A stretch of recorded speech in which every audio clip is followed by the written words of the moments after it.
বাংলাদেশে বিষধর সাপ রাসেলস ভাইপারের আতঙ্ক ছড়িয়ে পড়ছে।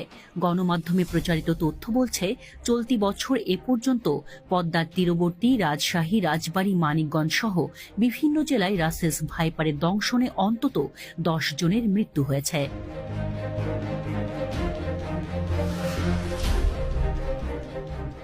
রাসেলস ভাইপার ভারতীয় উপমহাদেশের 4টি বড় সাপের একটি। ব্রিটিশ শাসনামলে ভারতে কাজ করতে এসেছিলেন স্কটিশ সার্জন প্যাট্রিক রাসেল। 1796 সালে তিনি এই সাপ সম্পর্কে গবেষণা করেন। তার নাম অনুসারে এই সাপের নামকরণ করা হয় রাসেলস ভাইপার।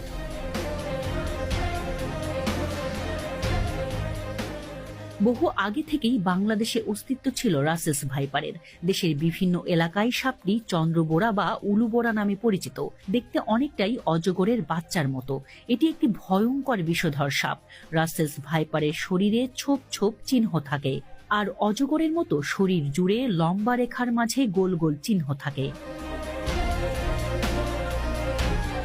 অত্যন্ত বিষধর প্রজাতির এই সাপ বাংলাদেশ থেকে বহু আগেই বিলুপ্ত হয়ে গেছে বলে মনে করা হলেও সাম্প্রতিক সময়ে এর অবাধ বিচরণ ভাবিয়ে তুলছে বিশেষজ্ঞদের।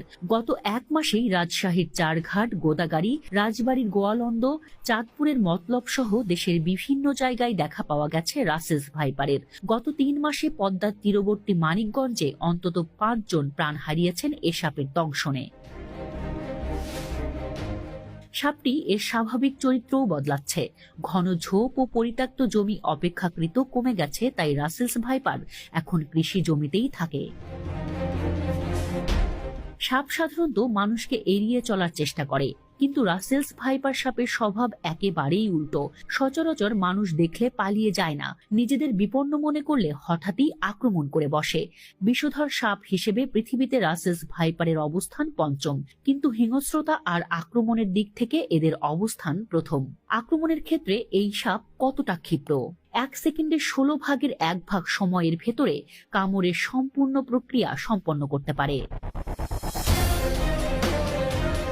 বিশেষজ্ঞদের মতে সাপটি এখন পানিতে চলতে পারে বলে বর্ষাকালে কচুরিপানার সঙ্গে বহু দূর পর্যন্ত ভেসে জায়গা বদল করতে পারে।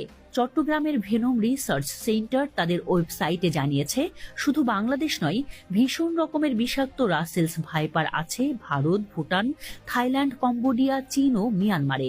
এ সাপ সাধারণত ঘাস, ঝোপ, বন, ম্যানগ্রোভ ও ফসলের খেতে বাস করে।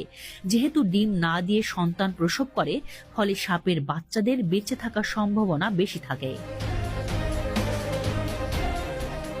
রাসেলস ভাইপারের বিষের প্রতিক্রিয়ায় আক্রান্তের রক্তক্ষরণ হয়, হৃৎপিণ্ডের সমস্যা দেখা দেয়, কিডনির কার্যকারিতা বন্ধ হয়ে যায়। ফলে যেসব রোগী আক্রান্ত হয়ে হাসপাতালে চিকিৎসা নিতে আসেন, তাদের শতকরা প্রায় 30% মারা যান।